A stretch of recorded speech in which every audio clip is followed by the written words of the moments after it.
जीवित पुत्री का व्रत, इसमें ये सतपुतिया लगती है।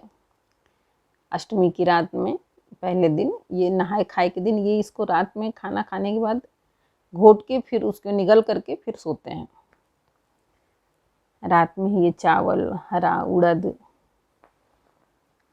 और चना, उसको फुला करके हम लोग रात में ही सोते हैं, क्योंकि सवेरे जितने बजे भी मुहूर्त हो तो चना और उसके पूजा होती है, चढ़ता है चना और हरा उड़द। ये जीतियाँ होती है सोने और चांदी की, जिसके जितने बच्चे हों, जैसा हो, मैंने मन्नत तो ऐसी बनी रहती है। जैसे कुछ लोग अपने बच्चे होने पे 5 बनवाते हैं, कुछ लोग शादी में 2 बनवा लेते हैं, 1 चांदी 1 सोना का। ये किसको हर जीतिया में नया धागे में उसको बनाया जाता है। और नेनुआ के पत्ते, जिसको एमपी में रेरुआ बोला जाता है, यूपी में नेनुआ बोला जाता है, उसके पत्ते पर रख करके इसको चढ़ाया जाता है। और जो पुराना है उसको भी नेनुआ के पत्ते में ही रख करके जो है गंगा जी में डाला जाता है। ये मैं गंगा जी बना रही हूँ घर में ही, क्योंकि कोरोना के टाइम घर में ही पूजा करने लग गई, तब से घर पे ही करती हूँ। परात में या फिर कोई थर्माकोल के डिब्बे में या फिर कार्टून में, जैसा मैंने सुविधा बन पाए। ये थर्माकोल का डिब्बा है, उसमें मिट्टी लगा कर मैं गंगा जी बना लेती हूँ। पहले क्या करना चाहिए कि गंगा जल पहले डालो, गंगा जल पहले डालो, फिर उसके बाद पानी डालो, तो वो पूरा गंगा जल कहलाता है। और आप पानी डाल करके उसके बाद उसमें 2 बूंद गंगा जल चुआ दोगे तो वो गंगा जल नहीं कहलाएगा। जैसे कहा जाता है ना कि अगर नाली बह रही है, उसमें आप 2 बूंद गंगा जल गिर जाएगा तो वो गंगा जल नहीं कहलाएगा, वो नाली ही कहलाएगी, नाली का ही पानी कहलाएगा। इसलिए आप पहले गंगा जल 2 बूंद डालो, उसके बाद उसमें जल डाल दो, साधारण जल, फिर उसके बाद डालो। मैंने आंगन को लीप लिया है गोबर से, और ये चील और सियारिन बनी हुई हैं, इनकी भी पूजा होगी। गंगा जी के घाट पर पेड़ के किनारे बैठी हुई हैं, आम के पेड़ के पास। जैसा अपने दिमाग में हो वैसा बना लें। कुछ लोग जुट बंधन भी बनाते हैं, जो दूब का, वैसे हम बनाते तो नहीं, पर हम दूब लगा देते हैं वहाँ पे।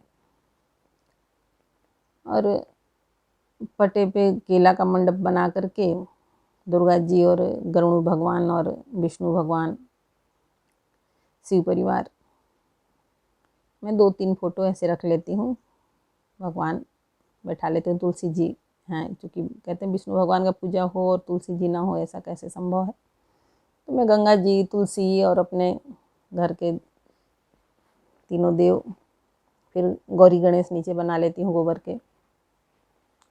और जैसे पूजा की जाती है साधारण रूप से, वैसे ही शुरुआत करती हूँ।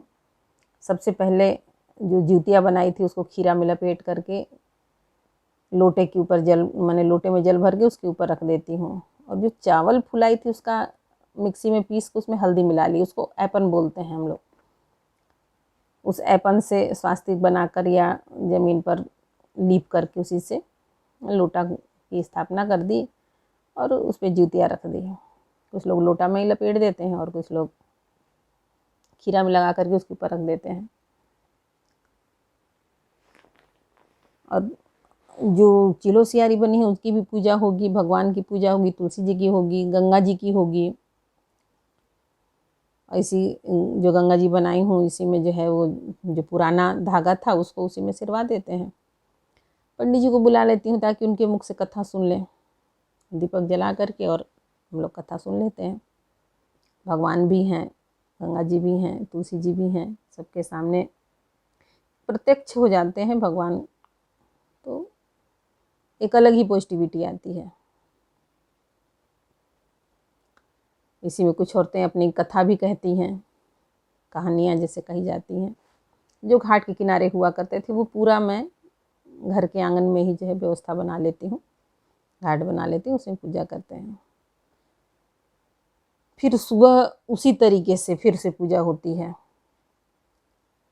और हलवा पूड़ी का भोग लगता है। और जो चना था वो उसको घी में बना करके घुगनी बनती है, वो भी चढ़ाया जाता है, हलवा पूड़ी चढ़ा लेती हूँ।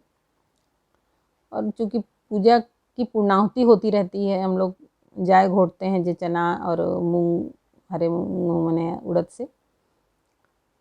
तो जाय घोटने के बाद मैंने पहले जुतिया पहन लेते, उसके बाद जाय घोटते हैं। जाय घोटने के बाद सब एक दूसरे को सुहाग बांट देती हैं। हवन हो गया, आरती हो गई। उसके बाद हम लोग जो हलवा पूड़ी का भोग लगाए हैं वो हम लोग यहीं बैठ के अपना पारण कर लेते हैं भगवान के पास ही। ये हम लोग सुहाग बांट रहे हैं मोहल्ले की औरतों को।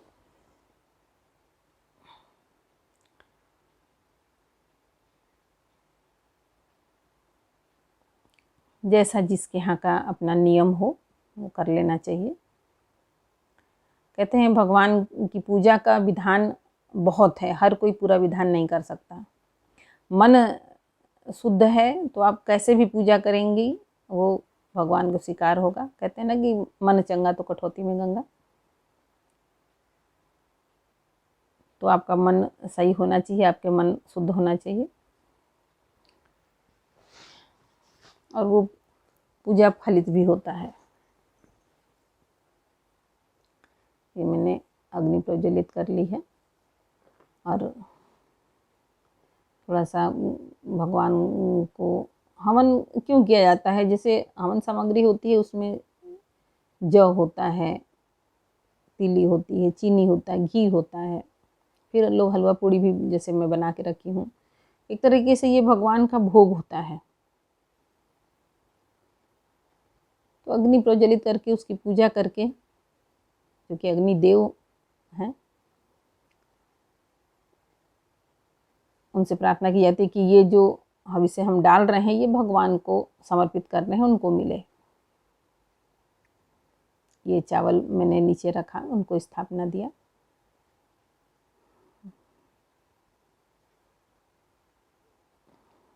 फूल चढ़ा दिया मैंने, चंदन अक्षत लगा दिया। हवन के बाद आरती हुई। आरती के बाद ये पंडित जी को मैं नाश्ता दे रही हूँ, भोग दक्षिणा दे रही हूँ, और साथ में सीधा इस तरीके से जीत पुत्रिका व्रत का पूर्णाहुति होती है। अपने व्रत के बाद दान जरूर करना चाहिए।